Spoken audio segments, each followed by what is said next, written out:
What's up, guys? Philip from Honda Resource. Today I'm working on a little bit newer CRV. This is actually one of ours that we bought to resell. It had a little noise in the front end, and we thought it may have been sway bar end links. Turns out it wasn't. They were perfectly fine. So we did a little testing on the front end and found that we have a bad lower ball joint. So we're going to do a little video on replacing a lower ball joint on a 3rd gen CRV. So let's get to it. All right, so this is the tools that I'm going to be using for this job. The power tools aren't required, but it does help save some time.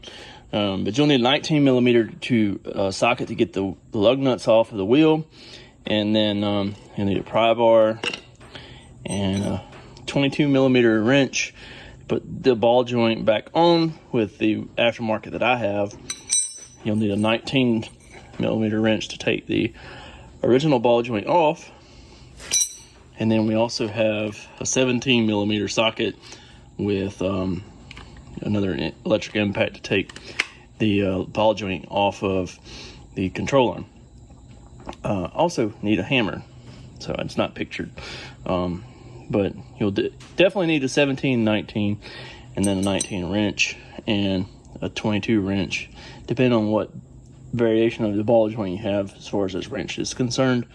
But again, the power tools aren't necessary, just a great time-saving measure. The first thing you're going to need to do is remove the wheel. Ours has a wheel lock, so we'll need the wheel lock key. And then we'll need a 19 millimeter to take these lug nuts off. All right, so now we have the wheel off. So what we're going to do is we have to take off this nut up here and these 2 nuts and this bolt. First, we got to get that little cotter pin out, and then we'll move on to getting the bolts out. I know these are 17s, and I believe that one's a 19. We got the cotter pin out. This is one of those styles like you just have to pry back this side with a little clip on it, pull it back, and then it just slides through. And then now we can get that castle nut off of there. So I grabbed this and I just turned it. You'll need the key ignition to be able to turn it, or you can put the key ignition and turn the wheel yourself, but turn it towards the passenger side to just give you more access here. You see I got that 19 millimeter nut loose there, and I got these loose. So now what I got to do is just hit this right here with my hammer to get that to where it's popped out of that.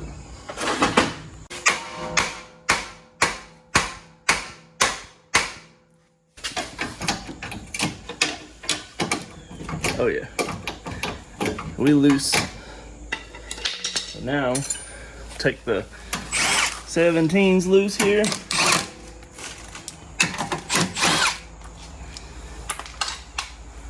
And take the 19 millimeter nut off.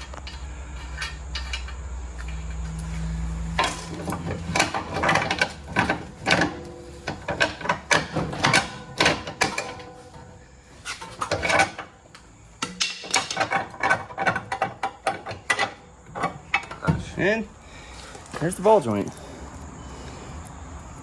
Got a lot of play in it, and no good.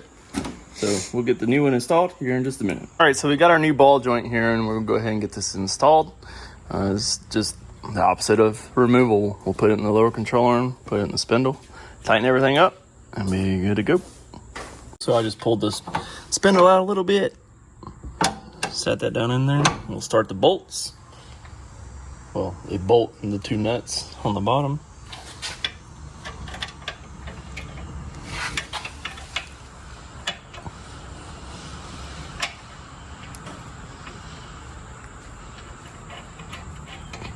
Use old hardware that from the old ball joint. It did come with a new nut for the upper, and it's got a nylon insert in it. It doesn't have a hole for the castle nut design to be able to put the cotter pin through it. So I'm gonna try to use this.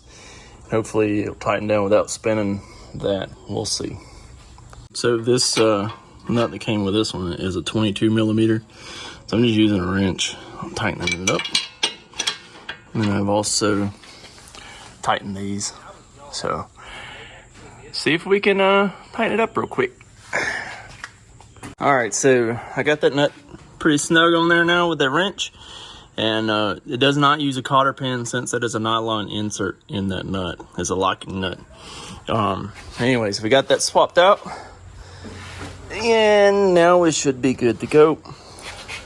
Put the wheel back on, tighten the lug nuts up, and we'll be ready to ride.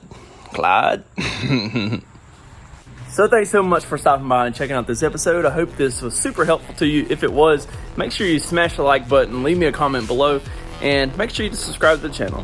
Hope to see you on another video soon.